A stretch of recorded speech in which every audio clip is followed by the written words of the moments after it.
Ooh, we have a high energy episode for you today where we are talking all about gift cards. Are you doing enough with your gift card program? I have a feeling you are not. Today, my guest is the founder and president of Swipe It Gift Cards, Larry Rubin, and he is bringing the energy. He has been doing this for a couple of decades, very focused on gift cards. Like he is the gift card pro, has a lot of experience working with retailers and small businesses, really leveraging their gift card programs to make more money. Now, something that I found that was really interesting in today's episode with Larry is he said that 90% of people that use gift cards, they spend more than the value of the gift card. And 30% of people don't redeem gift cards. He unpacks the gift card space with trends and how to really leverage. Should you expire or not? What about bounce backs? And how you can get vendors involved for selling more product and having them help you from a financial perspective with gift cards, because it's all marketing. This episode really opened my eyes to the power of gift cards, and I know that it will do the same for you. So let's dive in. Welcome to the show. I'm your host, Crystal Vilkaitis, the Wolf of Main Street, and this is Rooted in Retail. Larry, welcome to Rooted in Retail. I am thrilled you're here. Thank you for having me. I'm happy to talk gift cards today.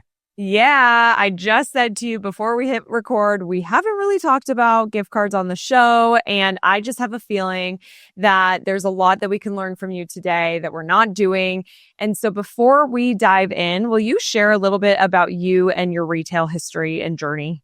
Sure. So we started doing gift cards 26 years ago, and we didn't just jump into gift cards. We actually started as an off-campus meal plan for college kids.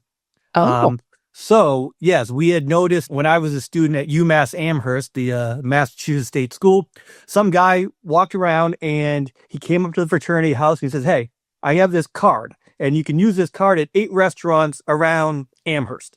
Well, that's cool because the cafeteria food was not very good. Now it's ranked number 1 in the country, but back then it was not very good. Yeah, a little plug there for UMass Amherst Dining. So we loved eating off campus. So that was my junior year, and I had already put my money into the fraternity chef, so I was out of luck, but some of my friends had done it. And then my senior year, he had more restaurants. Now he had 12 restaurants. More people were doing it. And so when I graduated and nobody hired me, we said, okay, well, I guess I'm going to hire myself. So we said, well, this is a cool idea. Why don't we start an off-campus meal plan in Boston, where there is the mecca of college kids? You know, we're talking 1 million college kids. And so that's what we did. So we found a company that would do the processing. One of my fraternity brothers, the two of us went out to Boston College, which is kind of like it's a little bit outside of Boston. And so we were able to set up this off-campus meal plan. So one card that you could use, it was password protected. So parents would put like $1,000 on this card and the kids would use it all semester long at the restaurants. And that was great, but it was very labor intensive because college kids like pizza at 3 a.m. They also might have been drinking beforehand. They might forget their 4-digit PIN number. They might have to call into the support. So there was a lot of support going on. And then we were at the point where colleges didn't have this. So now every major college started doing their own meal plan. So like if you look at today, every single college has a card that you can use on campus, off campus, at the convenience store, get your photocopies, everything. But when we went, it was your meal plan was for the dining and that was it. So we saw the trend where all the colleges were starting to do it themselves. And then at that same time, Home Depot and McDonald's, those were the two big ones. They really started promoting gift cards. Home Depot was just promoting it big time. And then McDonald's started promoting, if you remember, they didn't even call it a gift card. They called it the Arch card. And if you remember that. And so that was good for us because that showed that you don't need to be a sit-down restaurant to have gift cards. Even a quick serve could have can have gift cards. So we basically took that technology and said to the small mom and pops, hey, would you like to have gift cards like the big boys? And 26 years later, we're not doing anything with the college program at all. We're 100% doing gift cards, some loyalty programs, but we've stayed in that same niche, which is mom and pops. So those are the guys who need the most help. They also appreciate your help. And to be honest, they're easier to work with. So that's kind of our niche. So we now, 26 years later, we have 6,000 clients from Cape Cod to California. We have some clients in Canada. We do a couple pharmacies in Jamaica that found us. But yeah, so typically though, we're really helping with the gift card market. And that's kind of been our journey over the past 26 years.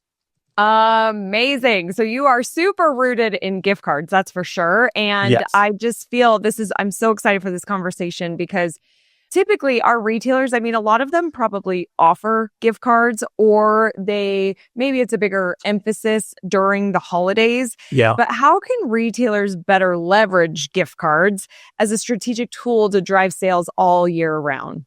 Right. I think that's the thing and not just retailers, I feel the small businesses Right. in general is they say, gift card, okay, I'll sell it. I'm going to wait for someone to come into my restaurant or my store and ask for it, and then I'll sell it. And that's great. And you'll bring in some revenue. It's a waiting game, so, okay, so now let's take this technology and how can we use it better? So yes, we want someone to come into our store and that's great. But they say that you'll travel 15 to 20 minutes to go shopping. So we're not really getting a big target market. So the first thing we say is we got to add this to our website. We have to offer instant e-gift cards, offer physical cards. So now if I'm in Massachusetts and my favorite men's clothing store is down the street and my aunt who's in California knows my birthday is coming up, well, she can now easily just go onto the website, buy a gift card, have it mailed to me, or my aunt wouldn't do this, but if she forgot about my birthday and didn't realize it was my birthday until the day of, she could go onto the website, buy an instant e-gift card, have it sent to me instantly via email or text, and then I got it on the same day as my birthday. I didn't know that my aunt forgot about me. My aunt goes, I got the gift. He doesn't know that I forgot about him. It's a win-win. So, I mean, that's easy, low-hanging fruit. But then it's like, okay, how can we use gift cards in other ways? So the one that I really like is tracking up my donations. So we know as a small business, everyone has their hands out, and that's fine. That's part of being in the community and supporting the community. And we want to do that. But a small business, every penny counts, right? So we have to really track everything. We can't just be giving out donations willy-nilly. At the end of the day, we're like, well, we just gave out all the profit. So what I like to do is, so with our company, we can print a custom card as little as 100. So I say, okay, why don't we print a special donation card that we can track separately? So not only at the end of the year, when I sit down with my accountant, I say, oh, these are my gift cards. These are my donation cards that I gave away. There has to be some type of write-off, some tax advantages that you can help you with this. I hear this is when it was activated. This is what it was redeemed. I can even track to who I donated it to. So that's one great thing with the, accounting. The other thing is you can look back and say, okay, the Greater YMCA asked me for a $50 card. I gave it to them. It never got used. So I got the exposure. I got the great feeling of being part of the community, and it didn't cost me anything. So when they come back next year, that one is a definite, of course. Yes, I will definitely do that one again. But this is stuff that people aren't tracking, so they have no idea. So it's just nice. So that's like one little thing that would help them with their tracking. The other thing we like to do is, okay, for a retailer hates when you return stuff, right? Because if you return something, oh man, I have to give you your money back. So why don't we then create a return card? So instead of giving the money back, yeah, you can return it. Our return policy, great. So you're happy. But here's not the cash. Here's a gift card to make you come back. So instead of giving them the money back, we're keeping that money in our ecosystem, right? Right. Now, and it's not a gift card, it's a refund. So so we could track it separately. So again, at the end of the year, when we talk to our accountant, this is what we sold. We got money. This is what we donated. This is what was returned. Again, they're the professionals. They can figure out what to do with that information. But if we don't have that information, they can't help us. So those are like little things. And I know returns are huge. So if we can get the returns, but keep the money in our store, well, then it doesn't hurt as much because I still have the money. Now, granted, if they come back in 2 years and they get that blouse, okay, sure, I need that money to pay for that blouse, but I've been holding it for 2 years. And the other thing is with a gift card, which would work the same as a donation card or the same as a return card, is 90% of the people who walk in with a card spend above the value, right? Right. So I walk in with a $25 card and I'm walking out with $75 worth of stuff. So if I can do that on a donation card, if I gave a $10 donation, so that's the other thing with donations. Let's keep the donation amount smaller, give out more of them. So the $10 got them in and then they spend $90. So yeah, great. I gave the donation. I still made money off of it. Right. So little things like that, which it doesn't cost anything extra really to do. It's just additional tracking. I love these ideas so much. Like with the donation card, to your point, you're getting that branding. You can track. The tracking aspect of this is so important. So you could track if people are using it or redeeming it, like you said. But like it makes me think I have a gift card from one of my favorite boutiques that I did return something. They gave me a gift card in return, and it's just sitting in my wallet. But I see them almost every day because it's in my wallet. So having that kind of brand, to your point, like from a donation, if it's lower, we can give out $100, $10 if that's within your budget, whatever that looks like. Yep. But I do have a question around this. What is there a best practice or something that you advise? Like, should a retailer give an expiration to? I know typically there's not with gift cards, but like, what do you recommend? So, that's a big topic because so from the merchant, like, how long am I keeping this outstanding, right? Exactly. But on the flip side, the way we look at it is, if I buy a $25 gift card today, I redeem that in 5 years. I've been holding that money for 5 years. That $25 I've just been holding. Now, the other thing is you could say, my price has also gone up. So I bought the gift card for $25 5 years ago. I go in today, the value, I can't purchase as much. Yeah.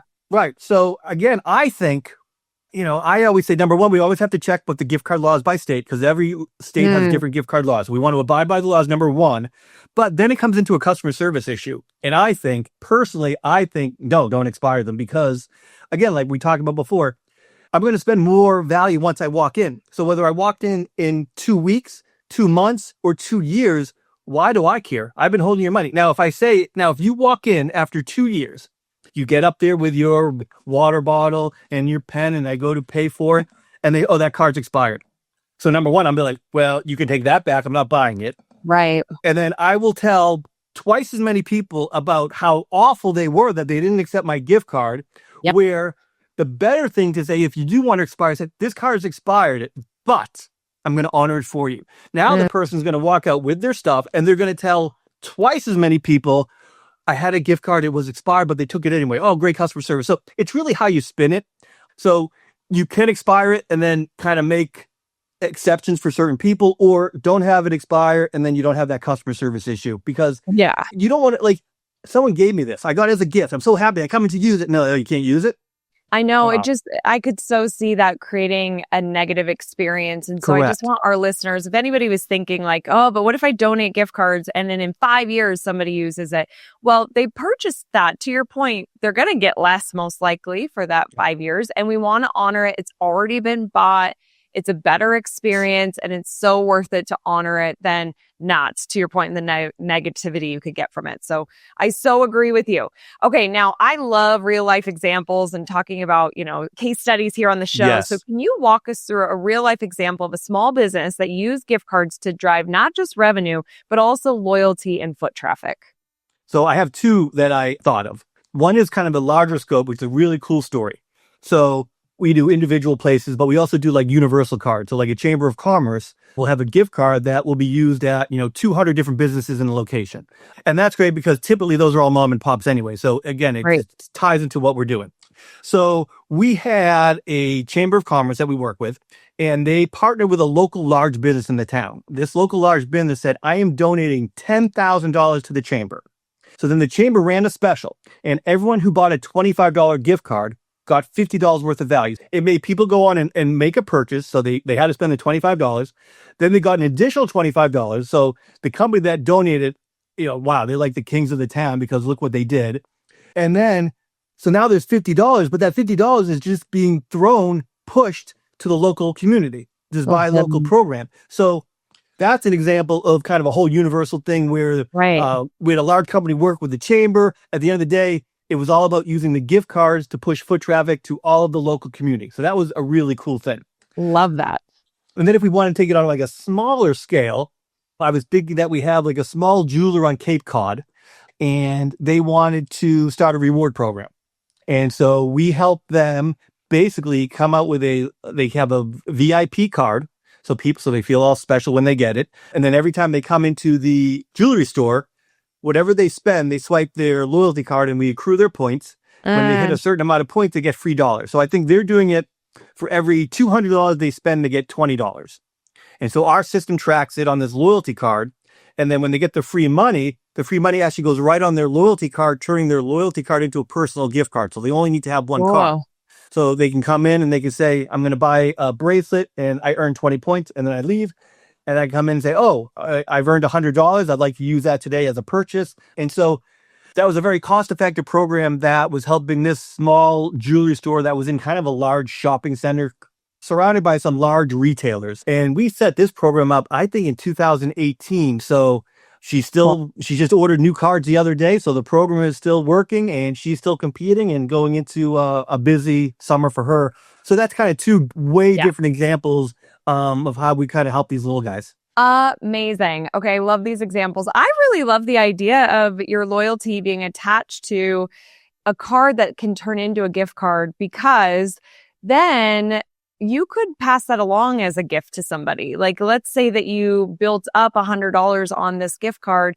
I could then gift that to my friend or to a parent or a child or something, where when you're building up loyalty, it's usually like you've got to be in the store. It's got to be you that's purchasing, and you could buy something for somebody, but it's sort of a cool way to do both at the same time. Yep. And then I love that you had a chamber example, because my husband actually runs a chamber here locally. Cool. I'm totally telling him that he should be doing this. But like, for our listeners, for them to look at the bigger picture, that was such a cool example of how do we all participate? Like, we could all take a gift card, this universal gift card that you could use at any of the participating stores or downtown. That's such a cool way to collaborate. So I'm really glad you mentioned that. That's awesome. Yeah, the universal. And it's funny because, 26 years ago, we were a universal off-campus meal program for college kids. So it's like, that's kind of how we started. And when that first chamber contacted us, and they're like, hey, can you do this? And we're like, yeah, we can do that. It's easy. And then we started. Yeah. So we went from Chamber of Commerce's, and now we do like downtown business associations. Yeah. We even do some, like, we have in Massachusetts, we have this one company called Fam Gourmet, which is one gift card that you can use at 200 restaurants in the New England area. Then we have this other one called Nairo, which is New England Indian Resorts, which is, again, it's one card that you can use at like 70 different resorts, again, in New England. So the universal programs are great, but you also should have your individually branded program too. But for sure. And then the other thing I wanted to mention, because we're talking about, the whole question about with the gift card and should you expire them or not. What you can expire is bonus cards. So a lot of times, and we haven't talked about this yet, is using the gift cards as a sales incentive. So kind of two ways that they can do that. They could partner with a brand, so if you buy $200 worth of Viore, you'll get this card. And I partner with Viore, and they're going to pay for the card because they're getting the marketing out of it. So that's one option. Right. Or you could just say, I just want people to shop in my store. So for every $200 you spend today, I'm going to give you a $10 gift card. So I'm using that for that repeat business for the comeback. The other huge thing we see is using a bonus on the actual gift card sale. So buy a $100 gift card and earn a $10 bonus e-card. And so whenever we're giving a bonus out and they're not paying for it, we can expire that because it doesn't fall into the gift card laws because they didn't pay for it. So anytime we're giving something away, we do have the option of expiring it. So, and I don't think that's a bad idea. If I'm going to give a bonus, and we've seen some crazy bonuses, like we've seen people do 50%, specials, buy 100, get 50.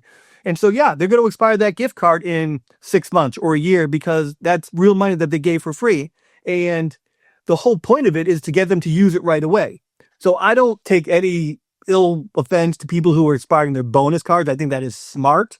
Right. That's free money. But the gift cards, I do think, like you said, is the customers. And even the bonus will get into someone, I spent $1,000 to get this. Well, yeah. And we said to use it by this date and you didn't. So exactly. And they're not out that money. Like, to your point, I didn't pay 100 and now, correct. It's just on the extra 50 or whatever. And then with this vendor, like, I'm loving that idea because let's say that I sell, I have these really adorable French bulldog candles that if you're watching this, you can see these. My friend Nick gave these to me. And so let's say that this was like a well-known candle line and I could say, hey, candle line, I'm going to promote these dog candles heavily. In exchange, will you pay for these gift cards that I say, if you spend 50 or more in your line of these dog candles, then my customer can get a $10 gift card to come back at any time. It could be a bonus. Like, there's a lot of different Well, things, like to have the vendor pay. Yeah. and remember, we can print as little as 100 cards. So we could even say, and the $10 gift card that we give out for free, we will co-brand it with your picture, with our logo. So now after the event is over and they're coming back a year later, you're Right. still getting that extra exposure because I mean, that was the big thing. I always tell people, like, not that anyone remembers, but like Subway's gift card umpteen years ago, I always remember it was the big sub and the big Pepsi. They weren't doing that for free. You know, Pepsi was paying a hefty price to have that there. But when you walk into Subway and you see that, Italian sub and a Pepsi, because that's what my brain is telling me because I'm staring at that card. Yes, such a good point. I also like too, if you did 100, the exclusivity. So you could say the first 100, or like we only have 100. I see the lines out the door. People are like, I want to be there. You could create a whole event out of this. Like there's a lot, there's a lot they could do with gift cards. I love this. This is so good. Limited time offer. Yeah, there's so much they can do. And that's the thing. People would just say, gift cards, I'll wait for someone to come in and buy it. And it's like, we got to think outside the box, people. There's so much more that we can do with these gift cards and the tracking and the promotions and the marketing. And we're just getting started. Like there's so much. Like we haven't talked about preloading cards and handing them out to certain people, depending on what your business is. So for instance, the one that I like to say is, I have a dog grooming business. Okay. So I'm going to preload 20 gift cards with $5. And I'm going to go down to the dog park and I'm going to hand them out. Not only am I going to go down to the dog park and hand them out, I'm going to track which cards I handed out at that dog park. Opposed to which cards I handed out at that dog park. And then I can see, wow, that dog park worked a lot better than that dog park. So I should do some more marketing over there. So like little things like that, which, doesn't cost much to do. But so it's, let me hand out these cards to where my target market is. And again, when I preload a card with $5, it doesn't cost me $5. That's monopoly money. It's funny money. It's a liability against my store. But it's not like I have to take $5 out of my pocket and put it into an escrow account or anything. Exactly. I'm just saying I'm creating a liability of $5 that when that comes back, I need to have goods, service, food, whatever for that $5. But it doesn't cost me anything except a piece of plastic until they actually walk into my store. I love this so much. And, if there's any retailers that have a budget to do anything from a mailing perspective, we've had some recent guests on where we talk about direct mail, they could be sending out however this looks, but gift cards, there's a whole postcard, a plastic postcard that gets mailed where you punch it out. Exactly. And so then they could test zip codes or neighborhoods or stuff like that with the tracking. Like, oh, so good, Larry. Oh my goodness. I have huge news. The Independent Retailers Association is live. We are so excited to announce that this online community is here to support independent retailers. We believe that it is the independent era. This is your time to shine. You have so many advantages to stand out, to grow customer experience, to get found online, to be a modern retailer that is relevant to today's consumer. And we want to help aid you in all of that, which you'll find on the Independent Retailers Association. Now, we call it INDERA, short for Independent Era. This is your era, and we're here to just amplify that with you and with all the other independent retailers who are inside of our community. So if you want to join us, membership starts as low as just $25 a month to join the community, get access to education, resources done for you, AI training, and more. Head to joinindera.com. That's join, INDERA.com to see the different membership levels and learn about what we are up to. So I would love to see you on the inside and love to help you grow your store. So head on over to joinindera.com and let's get back to the episode. Okay, let's talk about some mistakes. Okay. What are the top 3 pitfalls retailers make with their gift card programs and how can they avoid them? Okay, this one I actually made notes because I wanted to get this one right. Okay. I think the biggest thing is make it custom. Like, I get so mad when we do a conversion from another company, and they show me their card and it's like black card with some gross font and gift card. I'm like, that's your gift card? So I always say you would never give a generic business card. Why would you ever give a generic gift card? And then with Swipe It, you have no excuses because we offer free design, front and back with unlimited revisions. I don't even want to print a generic card. I only want to do custom. I want you to you pull that card wow, that looks awesome. It has a picture of your store, your best entree, the inside, the outside, picture of you and your staff members, your dog, whatever. Be creative. This is your gift card that you're going to hand out. This is your business. So number one, we say, customize it. Don't do generic stuff. They don't do any marketing. So gift cards need exposure. So they should be mentioning your gift cards in all of your marketing communications. You should be using social media to promote them. Things that are free. So adding a post on Facebook and Instagram costs you absolutely nothing. You just have to know that Mother's Day is coming up, and then you do a post before Mother's Day. Then you do a post at Mother's Day. Same thing with Father's Day and graduation and Christmas and Hanukkah and everything.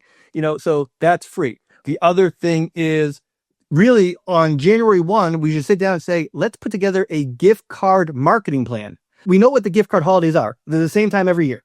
So, Valentine's Day, Mother's Day, Father's Day, all that stuff, have a plan in place so they're not missing that. And the other thing that really upsets me more with restaurants is they have a takeout menu or a brochure or a brochure, a spa, and it costs absolutely nothing to have big gift cards available on the bottom of every print. Or when I'm in the car and I'm driving and a radio spot comes on and I'm always waiting at the end for the tagline. And don't remember, gift cards are available. They never say it. I'm like, that extra 3 seconds will make you money and it doesn't cost you anything. So exposure in your gift cards. People need to know that you have it. You need to keep it on their mind. And then during the holidays, you're competing against every other person because everyone's buying gift cards. Right. Okay, the last one, treat it as an important part of your business. Gift cards bring in money. They are cash flow. They're foot traffic. They bring in new customers. 15 to 30% of them don't get redeemed. 90% of the people who use them spend above the value. So gift cards should be an important part of your business. And then all the other stuff we talked about, the marketing, the promotions, the donations. So gift cards should not be an afterthought. It should be a main focus of your business.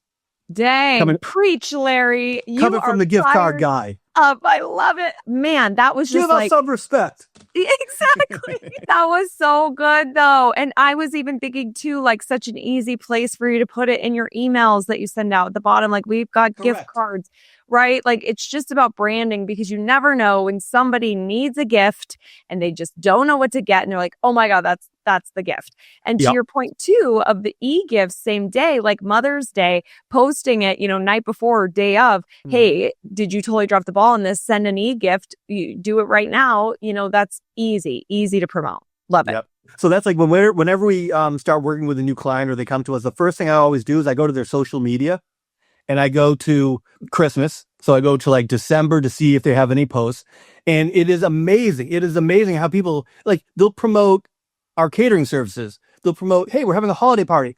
They'll promote, we're going to be closed, but they don't promote, we have gift cards for sale. Yeah. So it's I just think that's why I was really happy to have you on the show because it is something that all these businesses have. It's sort of like a fundamental, we've got gift cards, but we're not leveraging them. We're not thinking about them. To have them be a part of our marketing plan out the get-go at the beginning of the year is really critical. It will make you more money. There's just so much more that you could do with it. So let's talk about trends. What trends are you seeing in the gift card space right now, especially for local independent retailers? And is there anything surprising or innovative?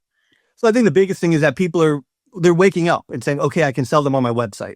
And so we're saying, don't just sell e-cards, sell physical cards too. Give your customer the choice. If they want to because it all depends on what I'm using it for. So I'm going to a wedding.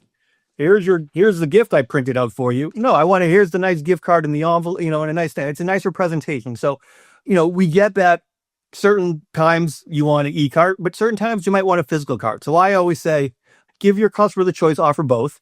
And if it costs you more, which probably, there's postage and there's labor to send out a physical card, just charge the customer an additional cost because you're giving them the choice and then they're making the choice to say, okay, I prefer a physical card. Okay, well, if you prefer it, that's fine. It's going to cost you a couple extra dollars. And if you don't want to pay extra dollars, then do the e-card. So I say offer both. That's the biggest trend. Virtual cards have surpassed the physical cards for popularity for online sales. Looking at our records last year, we were about 60% e-cards and 40% physical. And I think that trend will keep going. So that's the big thing is they really need to get their act together and offer e-cards. And, there's so many people, they're older, they don't want to deal with the technology. It's really simple. It's not as crazy. Literally, if you have a cell phone, you can run a gift card program because all you need is a free app.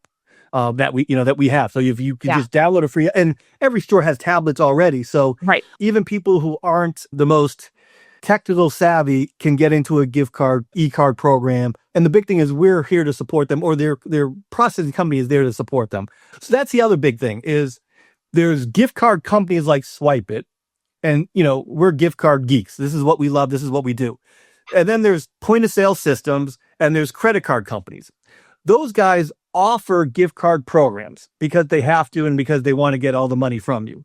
But there is a big difference between a company that offers it and a company that specializes in it. So there's going to be a difference in the support. There's going to be a difference in the creativity. There's going to be a difference in all the bells and whistles. So that's something important to think about is, who is powering your gift cards right now? And are you getting any love from them, any support? So, that's our big thing is we specialize in the little guys. We get in and say, how can we help you? Yeah, what do you totally need? What are you trying to do? And so that's a big thing. So our trend for us is we just want to keep helping the small mom and pops. Yep. That, next level support really is so helpful, especially with something like this, because it is a marketing tool. So I love it. And then interesting with digital, I'm not surprised to hear that, but it is interesting to see that data. So, yeah. Okay. Now for indie retailers who want to boost sales as soon as possible, how can a gift card program help? And what's one quick win they can implement this month? So instant cash flow, when you sell a gift card, you're getting the cash today. And then that card, like we talked about, it could come in tomorrow. It could come in 2 weeks, 2 years. It could 15 to 30% never come in. So I think instant cash flow is huge. Collect the money now and wait for it to be redeemed. Setting up the e-cards right away. That is something we're setting people up with e-cards in 24 to 48 hours. So instantly they're getting on. They're not missing out on any holidays. They can still send those graduation gifts. But the big thing is getting ready for the big holiday season. Because that's really where, you'll send gift cards all year round, but December is the Super Bowl of gift cards, right? So as long as they have everything set up for December, they're good. We say November because, we want to get 2 months and Black Friday and all that stuff. But that's certainly the big thing is that, and stop missing holidays, by having those instant e-cards. So, yeah. Well, and I think too, like you were saying earlier, the bonus bucks, like those kinds of bounce back, but they have that expiration. Well, you could offer something like that expires within a month. And so we're seeing some of that cash flow that people are coming back within a month to use that too. So really good. Really good. Right. I always say the greater offer, the lower you can allow them to use it, right? So if I'm going to be like, buy $100 gift card to get $100, I imagine an incredible offer, but you have to use it by the end of the month. Exactly. It's going to be buy $100, get $5. Yeah, you have a whole year to use it. It's only $5, but and that's the merchant gets to come up with that. That's their decision. Right. Okay. Awesome. Great guidelines. Okay, Larry, are you ready for the resilience round? Ready. Okay. Best business book. Unfortunately, I don't have time to read. Okay. That's fair enough. Yep. Best retail technology, like an app or software? Swipeit.com, best app around. Yes, love it. How do you keep up with the ever-changing retail landscape? Listening to our customers and what their needs are. Yep, good. If you had to start your business all over again, what's one thing you'd do differently? Better funding in the beginning. At what time I was $250,000 in debt. Not a good feeling. So, and I think that's, small business. It's who has money. So it's all bootstrapping. But if I wish we had a little bit more funding in the beginning, it would have been, maybe I wouldn't have had to move back into my parents in year 2, but Yep, but then that's where all those lessons come from too. But exactly. I hear you. And a lot of people do have that same answer too. Just a little bit better cushion funding, planning, financials in the beginning. Yeah, that's a good one. It can get very tricky when you're looking at a bank account and there's more money going out than money coming in. Yes, that's a tough feeling. Yeah. What do you think the future of independent retail looks like? Uphill battle. Amazon and Target just, and for us, we feel it too, because like Amazon says, if you want something, I go, and then I wait like literally 2 hours and it shows up same day. Or maybe I'm like lazy and it won't show up till tomorrow. So now when people buy a gift card, we're like, okay, you bought a gift card and you had us mail it to you. It goes on standard USPS, first class. It's going to take 7 to 10 days. We get the next day, where is the card? I'm like, we're not Amazon. I'm not a billionaire. So battling the Amazon and the Targets. And I really think that the local community just need to keep rallying around the mom and pops, because that is what makes America the best, right? Yeah. So we have to just, as a community, we have to support the mom and pops. And we got, we know that Target and Amazon is taking a big portion of it, but we can't forget about the little guys. Yep. Oh, I so agree. Larry, how can people learn more and connect with you? So our website is swipeit.com.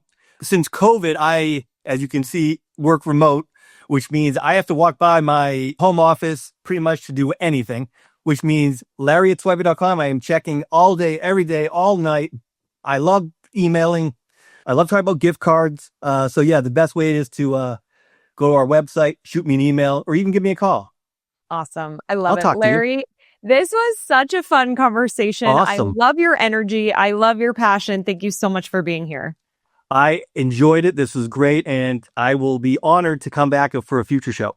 Amazing. Thank you, Larry. And everyone, remember, I'm rooting for your success. Have a great week ahead. Bye.